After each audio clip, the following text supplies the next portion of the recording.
제가 과거에 많이 이렇게 머물러 있는 사람으로서 사람들이 그렇게들 많이 부르는 것 같아요. 네, 안녕하세요. 저는 강상우라고 하고요. 입체 설치, 드로잉, 페인팅 같은 작업들을 다양하게 하고 있는 작가입니다.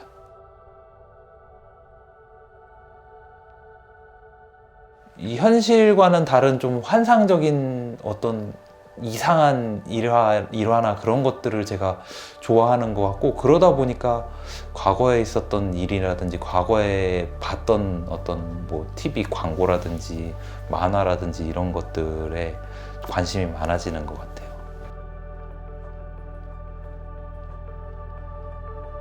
매체를 이제 입체로 어떨 때는 입체 작품으로 좌대에 올려지는 작품을 할 때가 있고, 어떨 때는 바닥에 놓거나 이렇게 벽에 붙이는 입체 작업을 함으로써 그 설치 작업, 즉 그런 작업을 할 때도 있고, 보시는 바와 같이 페인팅 할 때도 있고, 소품의 드로잉 작업을 할 때도 있어요.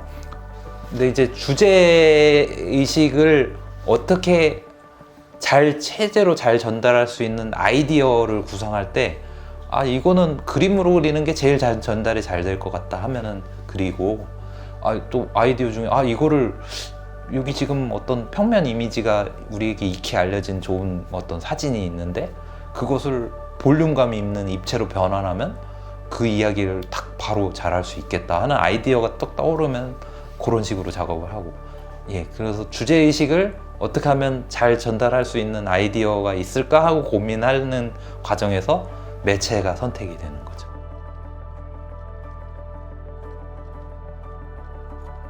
강상우가 현실을 반영하지 않고 과거의 소재들을 통해서 과거 이야기만 하는 것은 아닌 것 같고, 사실주의적으로 그 환상을 쳐다보는 면도 있다, 뭐 이런 식으로 그 처음에 평론이 좀 이렇게 변화된 면은 있는 것 같아요. 과거 소재를 통해서 지금 현실 우리가 맞닥뜨려져 있는, 아까 여자의 변신은 무죄가 아직 완전히 해결되지 않은 어떤 표어잖아요. 제가 그 부분을 그래도 나름대로 다룬다고 현실 문제를 건드려본 것 같아요. 최초의 평론이 조금, 그때는 아무래도 작업 양 자체가 부족했고 그래서 그런 평론이 있을 수도 있다고 생각해요. 과거에 그만큼 내가 광적으로 거의 완전히 몰입을 했었다는 그런 에너지도 작업에서 느껴졌어요, 실제로. 특히나 이런 드로잉 시리즈를 통해서 초집중이 가능했던 시절이었던 것 같아요. 지금은 좀 이렇게 약간 많이 풀어진 면은 있어요, 그 집중의 에너지가. 그 나이에는 그 나이에 맞는 또 어느 정도의 그 초점이라는 게 있는 것 같고, 눈이 나빠지면 눈이 나빠지는 대로 보이는 거는 있는 거니까.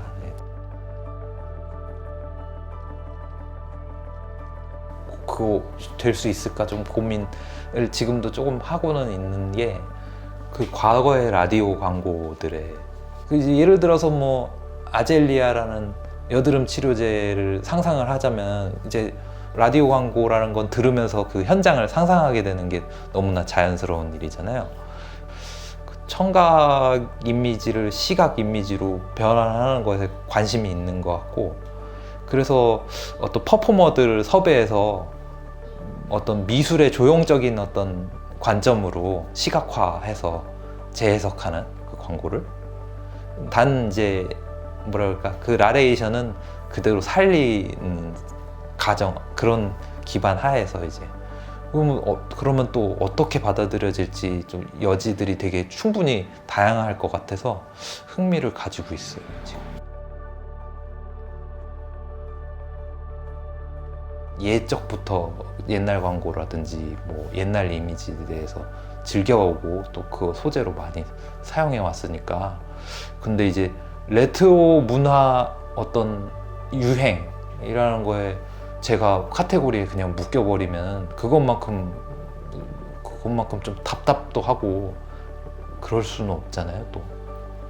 그래서 좀 일단 정서적으로 거부감이 있고요, 거기에 대해서. 그냥 묶여버릴까봐, 이 작가가 이런 카테고리 안에 사람이라고. 좀 지레 걱정이죠, 그런 거는. 물론 묶이는 건 제가 묶지 않더라도 사람들이 그렇게 묶이면 묶이는 건 맞아요. 근데 그게 저게 유쾌한 건 아니잖아요. 어떻게 봐도. 저는 나름대로 제가 되게 다른 사람들 이상으로 순수하고자 하고 막 이렇게 제 사심 없이 나만 만족하기 위해서 한다는 생각으로 이 일을 해왔는데, 제가 뭐 이를테면 무슨 어느 날 무슨 옛날 광고를 보고 호기심이 생겨서 했다고 보여지면 좋은데, 뭐 보다 보니까 요즘 레트로 인기고 황상우가 이 작업을 갖다 이렇게 작업하면은 사람들이 좋아하겠다라고 해서 했다는 거랑은 완전히 다르니까 저를 오해하게 되는 셈이 되니까.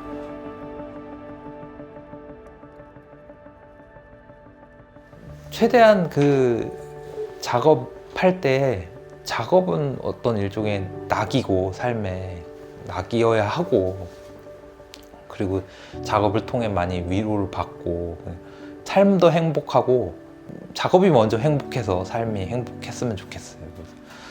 그래서 작업 덕에 삶의 원동력도 없고, 나중에 좀 평안하게 좀 작업 좀 했으면 좋겠어요.